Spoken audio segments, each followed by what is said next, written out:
So it's a story, and I'll do the translation because I should have done that in the title, and then you'd all know it. The two titles I've given you there are two titles of two ends of a very long tradition. So Aided Óenfir Aífe, the death of Aífe's only son, to Bàs Chonnlaoich, which is the title of a ballad version much later on in the tradition. And just to give you a sort of sense of what the range of this narrative material is, it's a story which we first see in early prose descriptions, two tales which deal with Cuchulain's conception and killing of his own son, Connla. Gets used in all sorts of other contexts. It gets used in illustrative legal exemplar to talk about different kinds of crime and punishment. It's reworked into an early modern version, which is more akin to a kind of romance tradition, and that's the manuscript on the right-hand side of the screen there. It appears then in ballad form, here first in the 16th century Scottish manuscript, the Book of the Dean of Lismore, and then in collections made by folklore collectors up until the 19th century. It was in the performance repertoire of traditional artists within the oral tradition. And some of those versions of the narrative collected from oral tradition maintain the narrative detail pretty much as found in the early manuscript versions of the story. Others develop, deviate, sometimes significantly, and make significant changes.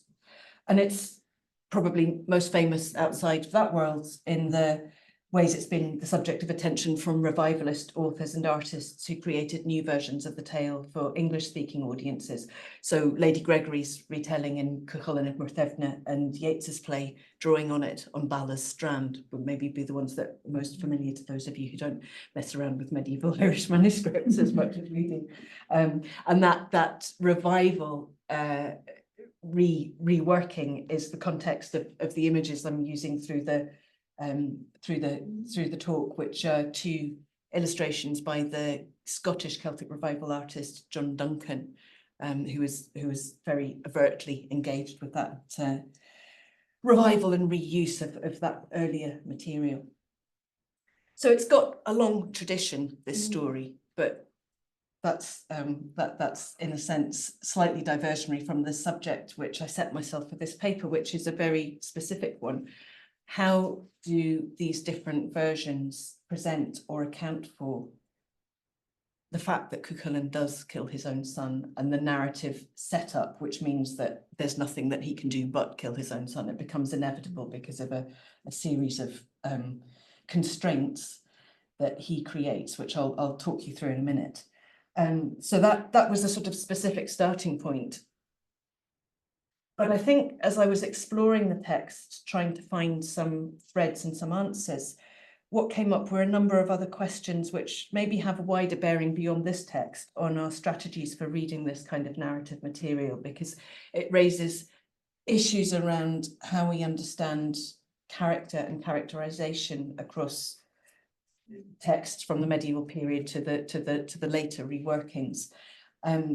Perhaps also about the interpretive and creative input of individual authors, composers, performers, and above all, I think, lets us find ways to ask questions about the social settings of the narrative tradition and what the role of audience reception and contribution response to tales and ballads might be.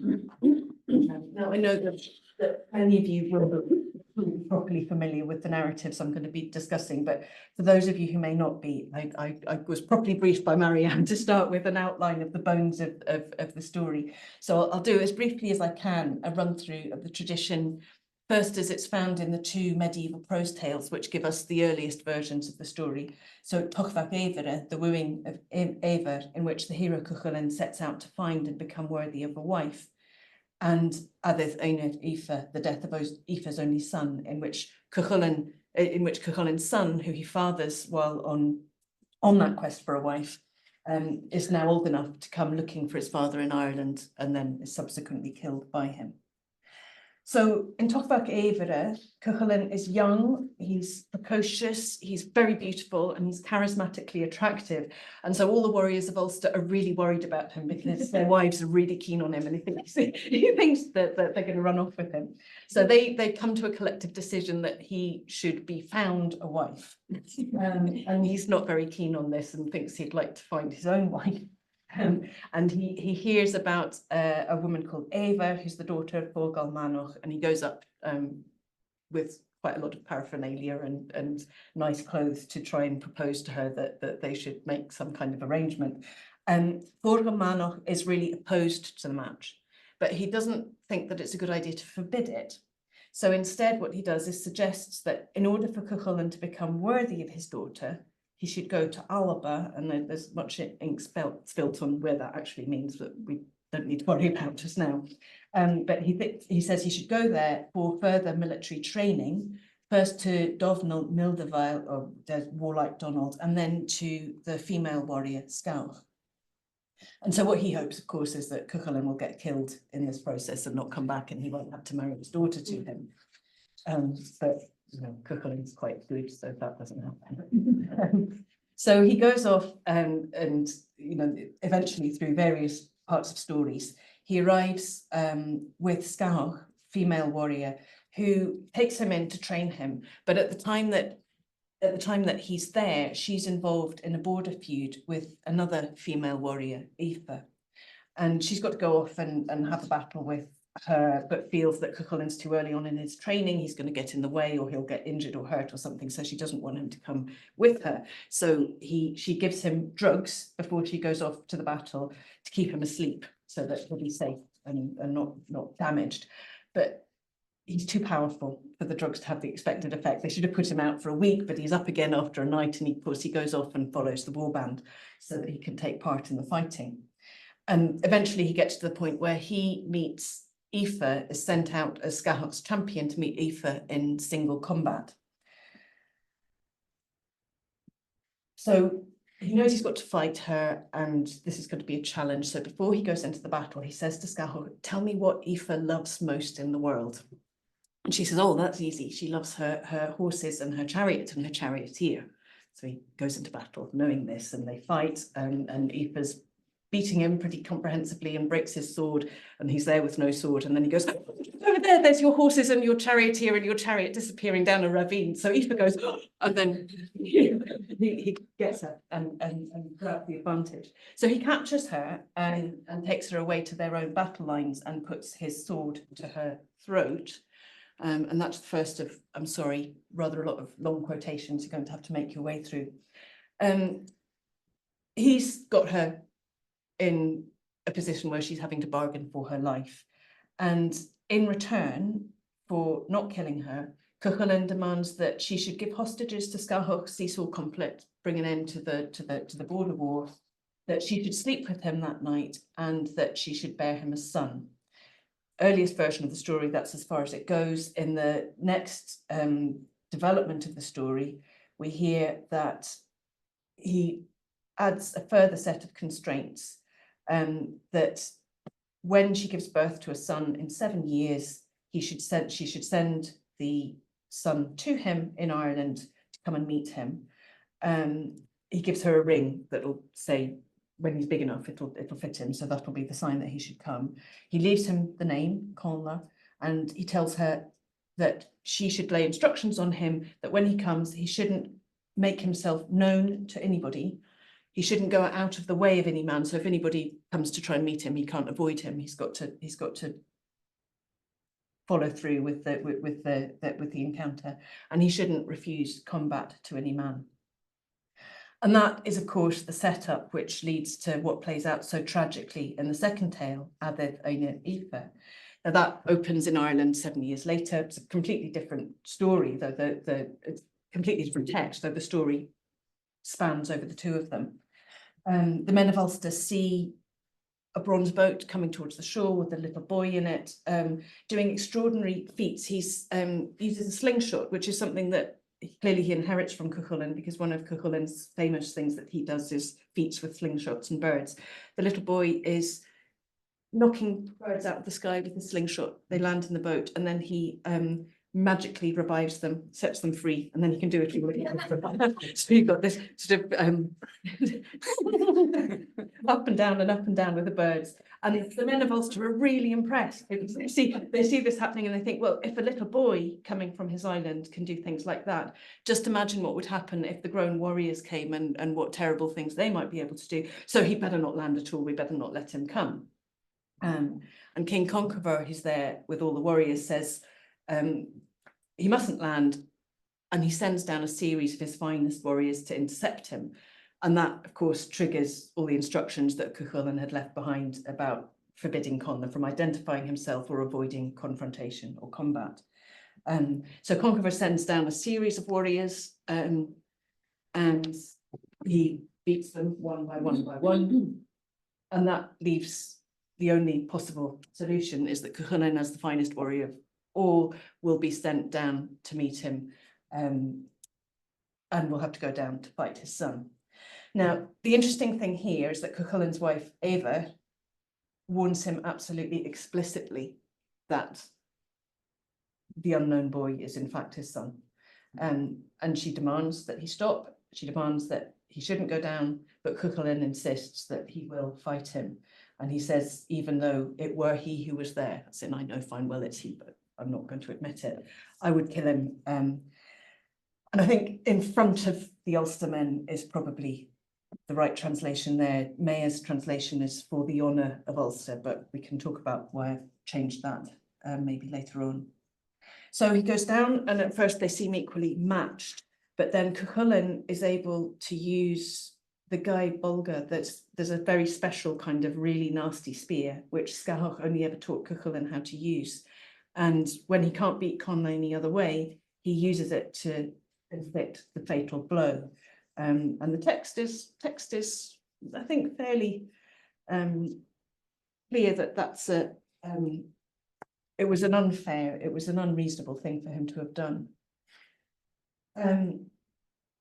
So he uses the Gai Bolga, and Connla cries out, "Now that is what Scathoch never taught me. Woe that you have wounded me." And Cuchulainn picks up his boy's wounded body and carries him up to the men of Ulster and introduces him to them. And he says, "Here is my son for you." And Connla says, "Oh, you know, if I could only have been among you for 5 years, we'd have vanquished the men of the world before you on every side, and you would have held kingship as far as Rome. But as it is, point out to me the famous men who are here, so that I may take leave of them." So he does so and says goodbye to them one by one, says goodbye to his father, and then he dies. So that's a very abbreviated version of the medieval texts that start this narrative tradition. But I think abbreviation or perhaps economy of style is one of the issues that we need to engage with when we're tracing what happened when we develops over subsequent versions and shifts into different genres. So I think one of the characteristic features of the early Gaelic narrative tradition is the tendency not to include things that, as 21st century readers, we think it would be really useful to know. You know, we're shaped by reading novels, and we like to know about sort of psychological detail and explanation and why characters do things. And that kind of why is very seldom found in medieval Gaelic narrative. Or is it that it's not found, or is it that it's implicit rather than explicit? I think one of the things is that we have to assume that some of the key aspects of meaning and motivation are more transparent to audiences at the time the material is composed. You know, they're not as culturally distant from the tales as we are, so they understand context, setting, implications in a way that we can find hard. But I think also stylistically, one of the things that happens is that the tales expect the audience to co-create meaning and reasoning and some of the implications of the way that characterization works. So there's a kind of partnership between composer and audience, which is perhaps not the same as the way that the relationship between an author and a reader in contemporary literary spheres works. So just as an example of that, if we look at this final line here of Aided Óenfir Aífe, we've got this image. They make Connla's grave, and then it says, "To the end of 3 days, no calf was let to their cows by the men of Ulster to commemorate him."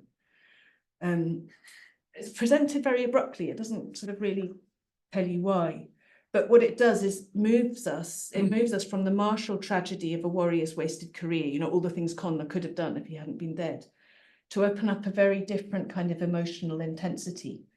So we're told to the end of 3 days, no calf was let to their cows. If any of you've heard cows and calves crying for each other when they're separated, you'll know what an acute image this is, bringing to the mind not just the grief of the father that we've seen, but the grief of the mother from whom the child has been taken too soon.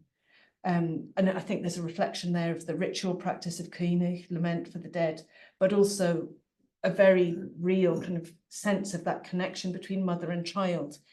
Now, at this point in this text, we don't have Aífe at all. She's not named, she's not mentioned, but in the minds of an audience who know the backstory, they're attuned to the backstory, and they're reminded by Eva, sort of invoking her as Connla's mother, it brings into play that sense of her story and her loss and the emotion of her grief in a way which is very telegraphic, but we can do that job as an audience because, you know, we know the information, we know what we need to bring to it and make part of our understanding of what's going on at that point in the tale.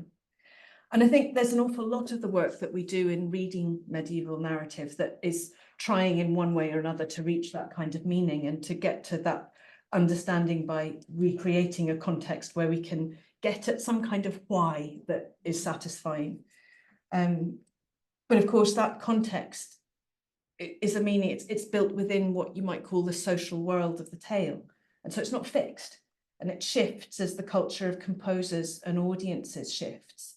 And as the tale moves into different social worlds and finds new functions in them.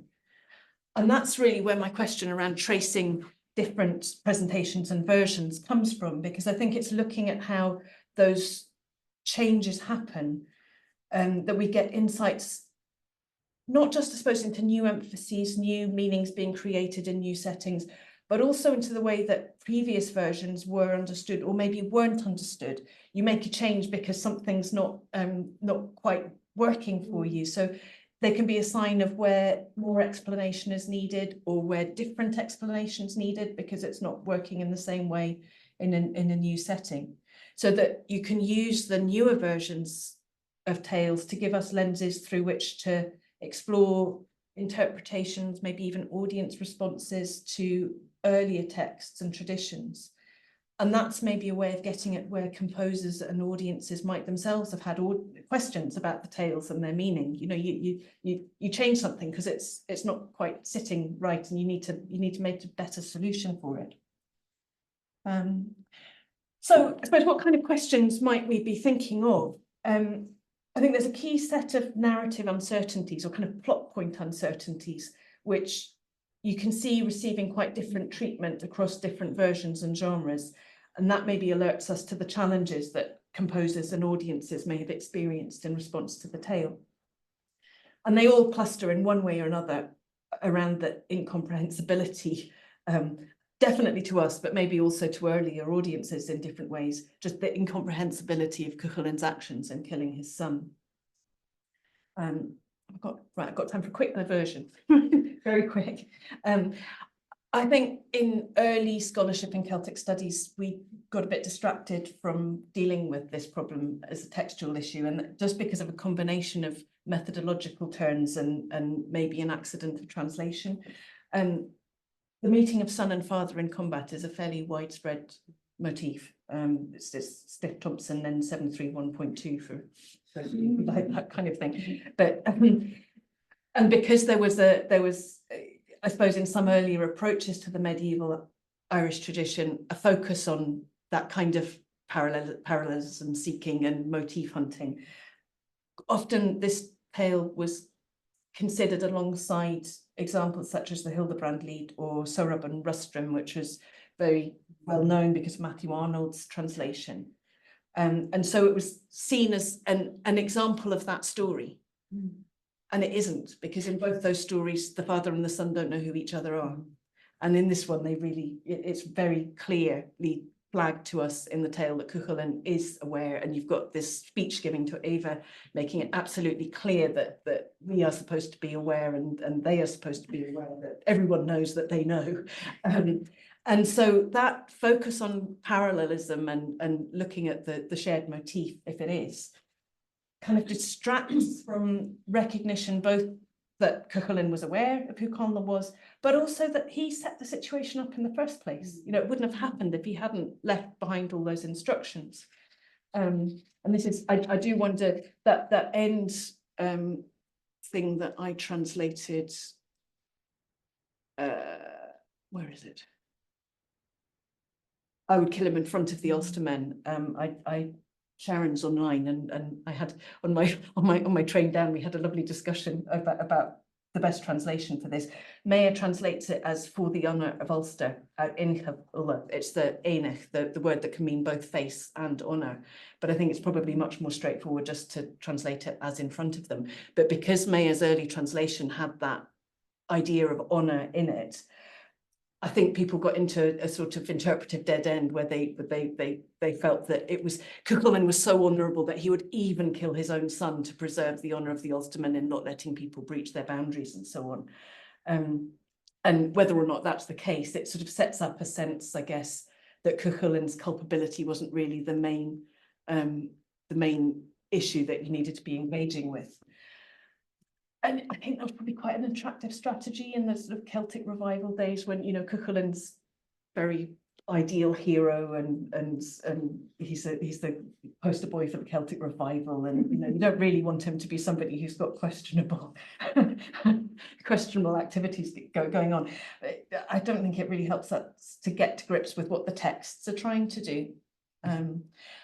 More recent critical studies have moved past this, and some really wonderful studies by Rory O'Higgins, Joanne Finden and Greg Toner have looked particularly at different aspects of that key passage in Aided Óenfir Aífe, looking at what the narrative functions of Cuchulainn's actions might have been and where there might have been rhetorical and moral lessons to be drawn from the way the scene's done in those early versions of the tale. But it's a text I used to do a lot in class with students, and they always got stuck on the bit before that, which is the bit in Causae where Cuchulainn lays all those constraints out in the first place. And they used to say, well, why? Why would Cuchulainn put those constraints on Connla in the first place when he must have known how it would end up? What's the motivation there? And that's not really drawn out in a way that makes it very easy to understand what the point of it was. I'm not sure it's a question I'm going to answer in this paper, but I think what I want to do is use their dissatisfaction with not understanding why he did it as a starting point for looking at how later versions of the story try and resolve something which doesn't sit easy. And you see different versions kind of fiddling around with that bit to try and come up with other solutions.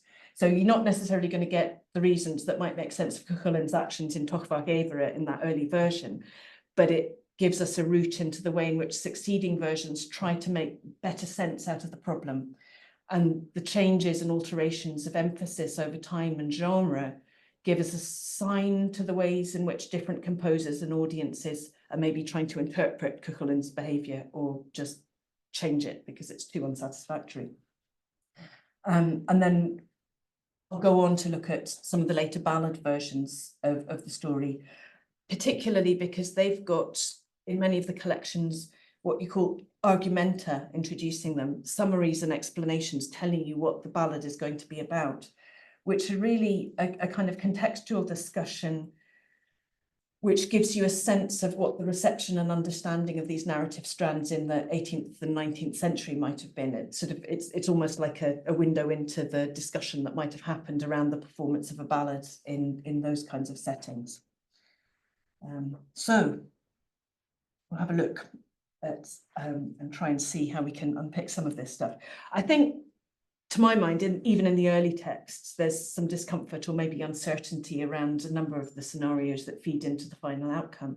And that's where you can see shifts in approach taken by different texts. And we'll see as we go on that many of the strategies that particularly the ballads and later material adopt maybe have seeds in some of the early prose narrative. Problems, there seem to be problems around the conception of Connla. How much emphasis do different versions place on the non-consensuality of the conception, or whether in some versions it becomes much more consensual? Variations in how the subsequent relationship between Cuchulainn and Aífe is portrayed, which obviously sort of feeds into the backstory and ideas around fault and so on. Variation in the ways in which the constraints on Connla's trip to Ireland are presented. Sometimes it's Cuchulainn, sometimes it's not. Sometimes the motivations are explained, sometimes they're not. And that kind of shift gives us a sense of where the moves might be. And the other one is a really specific one. It's who trains Cuchulainn to use the Gae Bulga and why. And that's different in some of the different versions.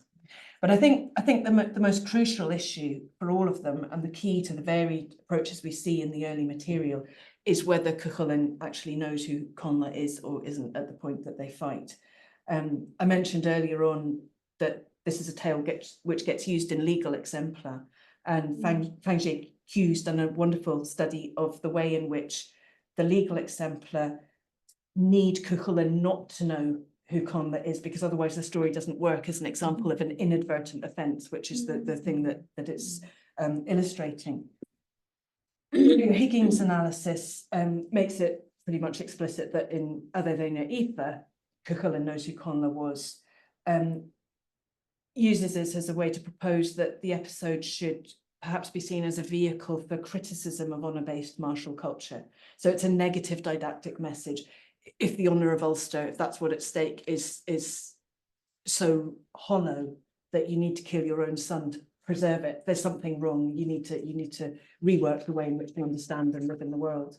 And Greg Toner develops that point by characterising Cuchulainn himself as the victim in that situation, and the warrior code has put him in this terrible situation. And he compares it to Abraham sacrificing Isaac. Isaac does get saved and Connla doesn't, but and I think these are I'm sympathetic to those interpretations for the early text, but I'm not sure they completely deal with the issue of why Cuchulainn seems to be the mover in setting the situation up in that way that the final scene becomes inevitable. Irrespective of whether those solutions work for the early versions of the story, they don't seem to work as the rationale in the later reworkings and retellings. And so as we move into the later prose narratives, we find shifts that lift the burden of explanation away from that scene and start putting it into other places. So I'll just give you some examples of how some of these work. Starting with the Fólam Congullan, the extended early modern version of the training of Cuchulainn, which is a much expanded version of the part of Tochfach Gavera where he goes to Scotland, I think probably by now, and trains. It maintains there's a maintenance of the bits where Cuchulainn is dissuaded from going to fight with Connla, but the setup at the beginning, the bit where he meets Aífe, is presented in a way which really significantly diminishes Cuchulainn's sort of involvement in creating the inevitability of the tragedy. So the coercion is gone. The kind of difficulty of that early scene is made much less challenging for us, I think, in the way that it's described. When Cuchulainn parts from Aífe, there's no explicit articulation of Cuchulainn's command to send Connla to Ireland, which includes the constraints. So it's much less fraught. I think there is perhaps an ominous foreshadowing in that last part, where Cuchulainn saying, "Send Connla to me, and I will teach him how to use the Gae Bulga." But we don't have the double bind that he sets up in the early version, where he has to come and behave in such a way that makes the fight inevitable. So they're clearly trying to undo bits which they're finding uncomfortable and let him off the hook a bit. And Keating's version takes a similar kind of tactic to the relationship between Cúchulainn and Aífe. You know, it's consensual. She's in love with him because she's heard about his famous deeds, and while he's training with Sabhal, she comes to visit him. It does include the instructions that Cúchulainn leaves for their child, but we get a very abbreviated account of the the arrival of Connla and the fight with the Ulstermen. We don't get the dialogue between Eva and Cúchulainn and the don't go down, it's your son. And I'm not clear from this whether we're intended to infer that he knows what he's doing in the way that he clearly is conscious of what's happening in Aided Óenfir Aífe. And the stress on the tragedy of the outcome, I think, is much less acute. You know, it's not as gut-wrenching in this version. Whether that lets him off the hook, I don't know, but it's considerably less heightened in the way it's presented. Now, of course, there's some parallels with the very earliest version of Tochfach Eva in the pieces that are selected. So it may partly be due to the existence of variant traditions that we get this shift in presentation. But I wonder too whether the lesson on what you might think of as the damaging effects of violent martial culture become less relevant over shifts in time, shifts in genre, or maybe we're looking at material that comes from a context where preserving Cúchulainn's positive heroic image might take precedence over telling that story of where martial culture goes wrong.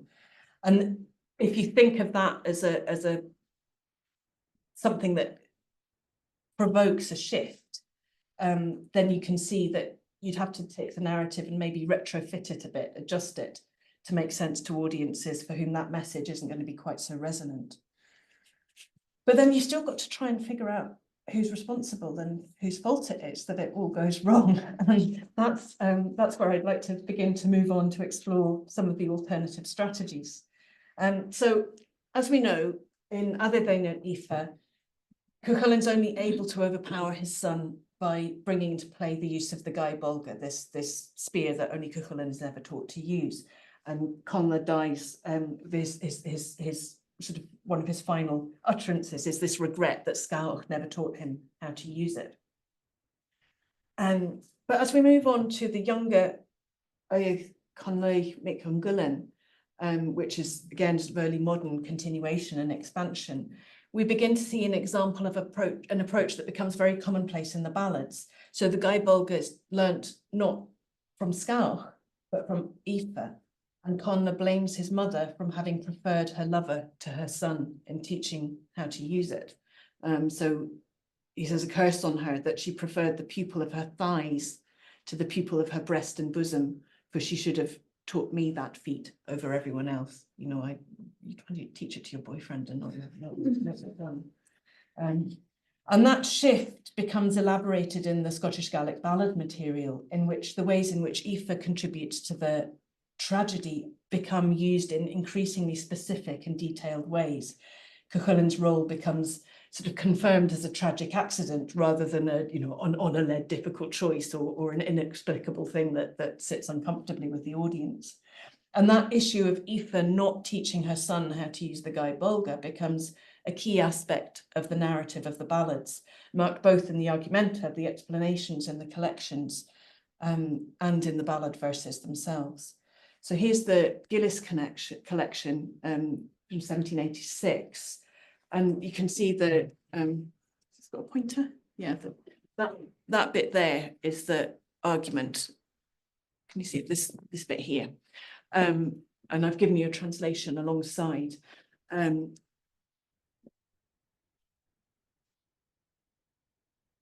It's got a very specific attribution of blame to Aífe, both for having given binding Connla with the guests which stop him from being able to say who he is, and for not teaching him how to use the Gae Bolga. And that's the that's the piece which is translated there. So when Cuchulainn went to Ireland, he left his wife. So presumably this is consensual, not a random rape in a battle situation. He left his wife in Ostaig in the Isle of Skye, pregnant with Connla. When her son came to maturity, she sent him to his father, but she put him under gesta that he should not say who he was for a year. And after he refused this, his father struck him with the Gair Vulgar, which Aífe had taught to him, but had admitted to teach to Connlaoich, and which they used to fight in water.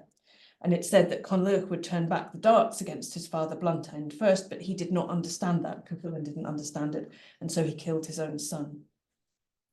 And that blame also appears in the ballad itself. And I've translated two of the relevant verses there. Connla's lament, as he lies wounded, touches both on Aífe's failure to teach him how to use the spear and on her use of the geish, which is here clearly tied directly to her rather than to Cuchulainn's leaving instructions. So she put me under a geish, she sent me to the place of suffering. It's not that Cuchulainn left behind instructions that made it inevitable. So that's how the ballad text itself comes out. And I'd like to take this off the page for a bit. And I think you get a sense when you hear it in performance of what the emotional impact of that is. This is I'm going to play you a little bit from a performance of Bàs Chonnlaoich, which we worked on a few years ago with the wonderful Gaelic singer Margaret Stewart, who there isn't a surviving air for Bàs Chonnlaoich. There are lots of versions of the text survived, but she's so deeply rooted in the tradition that she was able to recreate an air, if you like, that works for the words. And I'd like to play you a little bit just so you can get the sense of where we are. There we are. Work.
Yeah, I think it's one thing, thinking that attribution of blame playing out on the page, but it's a very different experience to hear it voiced and think about what that means for performer and an audience. I think it's good to hear those things as they might have been. But that's you can see how acute that blaming is when you hear it voiced by the boy on his deathbed, and also to think about the role of the singer in presenting that. It's a difficult place to be.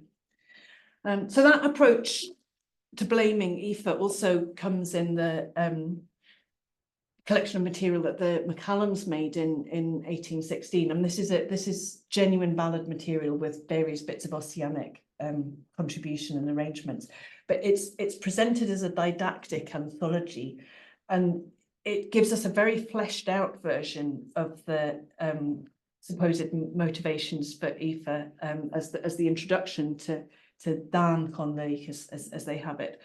So they create a whole backstory where Cuchulain's abandonment of her personally breaks a very specific set of promises that she then wants to take revenge for. And so Cuchulain is supposed to have promised Aífe that after he'd been the chief commander of the Irish army for a while, he'd come back and marry her. But he never came back, so he jilted her.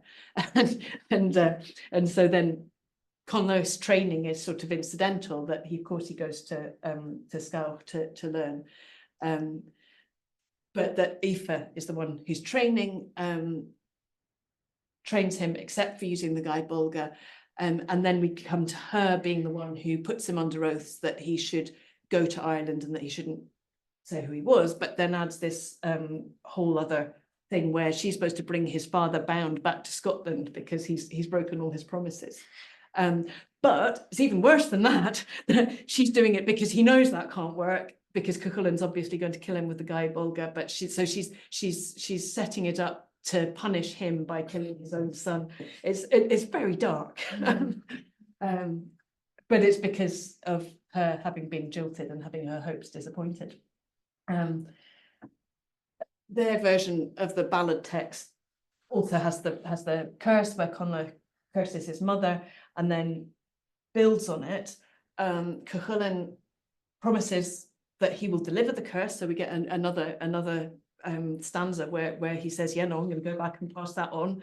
And then but it actually adds this sort of explicit explanation that the death is because of nasty mum and her nasty spells. And so we've got a kind of parsing in situ in a way that you don't find in other examples. And this strategy gets to a sort of high point or possibly low point in the argument. So this is the introductory section that Duncan Kennedy provides to his copy of the ballad Bàs Chonnlaoich. Now this is the longest copy of the lay that we have in the Ornithania, John Francis Campbell's collection. So we've got 111 stanzas of this in comparison to 30 odd stanzas preserved in other versions. Kennedy did develop and add to materials he collected, and Anya Gundelach has explored this in great detail in relation to some of his other collections. So he's collecting from informants, but then developing and adding bits, possibly in reflection of the sort of very fervid Ossianic environment of the time that he's working within the context of that huge interest and focus in the Ossianic materials. But Anya's view on what he's doing is that even though he's using this kind of explanatory material to really target a literate bilingual readership who might not be as familiar with the backstories, the conventions of the ballad tradition or of oral performance, to be able to get hold of what's happening in the ballad text without a bit more scaffolding than you get with just the ballad of its own, that he had a really good ear and feel for the real tradition. So when he's contextualizing the narrative episode, he's not necessarily bringing stuff that's alien to the tradition to his discussion. He's perhaps responding to, or maybe even reflecting, the kind of discursive discussion that would have taken place around ballad performances in contemporary Ceilidh House settings where ballads would have been performed. And goodness, when you look at what he makes of Aífe and her motivations, I mean, it's kind of like the Fathers for Justice version. It's full of really elaborate contextual detail, which is all there to excuse Cuchulain from blame. So there's no reflection of the forced conception storyline. And I love this bit. Cuchulain's really busy doing very important work, and he would have loved to have got home to see his kid more often, but he just couldn't get away. He really wanted to, but it does, yeah. And Aoife's not just full of nasty spells, but she's very ambitious. And you know what that means when you use it as a woman. So she's sending Connlaoich over to Ireland as a political move. She's intending that he would defeat his father, and with him out of the way, he was then going to become king of both Dungelgan, which is Cuchulain's holding, and Dún Scahos holding in Skye. So she's empire building, and she's really bad. In case we need any additional help to understand that she's really bad, I think the closing lines here on the right-hand side, no story can be more tragical than this. So Cuchulainn conversing with his son and reflecting his odious and cruel mother, whose avarice and spirit of revenge rendered herself miserable and Cuchulainn unhappy by the unfortunate death of their noble, valiant and beautiful son, Connla. So we're very far away by now from the premise of the early texts, in which Cuchulain's deeds might have held up a mirror for a violent, martial, heroic culture and challenge its mores.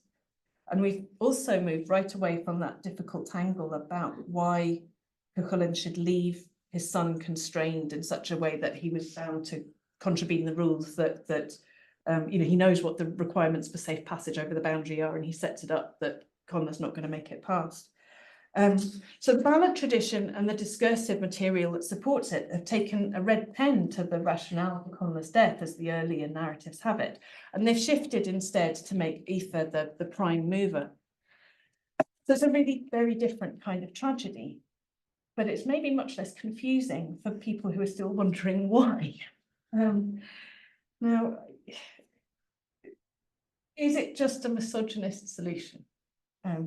Well, maybe, possibly, but I wonder whether we can do anything else with it. If we come back to Anya Gunderloch's point about Kennedy's sensitivity to the conventions and requirements of Cayley House culture, both his and the other collectors' argumenta, these explanatory passages, serve as a way as the literary replacement for the discussion of Shenachas, this back and forth debate between performer and informed audience, the rehearsal of alternative or supplementary or contradictory versions that would always have accompanied performance in Cayley House settings. So what those arguments might do is give us a window into the kinds of why questions that 18th and 19th century audiences might have asked of this narrative material, and the need to find answers that made sense in a very different social context. And I wonder, whether when you see versions that highlight the impact of Aoife being jilted, do they resonate in an 18th and 19th century popular and literary context where the insecurities of the marriage market and the dangers awaiting women whose lovers play them false loom so large? It's a different kind of setting, but it's a shift in emphasis, but it opens up the idea of the woman's experience as something that's shaping meaning within the creation and performance of these texts. And I think in a way that opens another window as well, because if you're highlighting Aoife's vengeful actions, you're also highlighting why she's driven to take them. She's suffered an enormous loss. She loses Cuchulainn in the first place, and then she loses this wonderful son.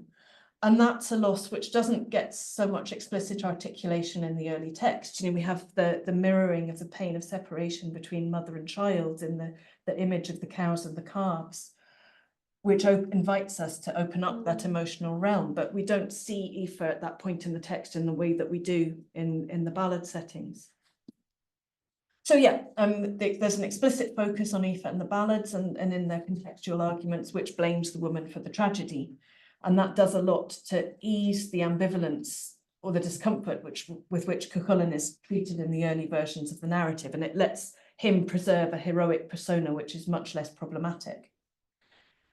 But I wonder whether it also enables us to see another answer, if you like, to that focus on the woman, because it's foregrounding the emotion and the experience of a female character in a way that the early tales just don't. They abandon Aoife like Cuchulainn does without a backward look. That's it, that's over, bye. Let's think again about the audiences and the contexts, and maybe ask you to wonder what kinds of audiences or which members of the audiences might have provoked that kind of questioning and reframing. That's all I think I'm going to say, but I'll leave you with Ostaig, which is over the road from Ostaig, over the other side of the peninsula, and that's now understood. It wasn't in the early texts, I think, in any realistic way associated with that castle, but it's now known as Ostaig, and the story is very much associated with that part of the world. So if you come and visit us here, we'll take you over to see it. Thank you very much.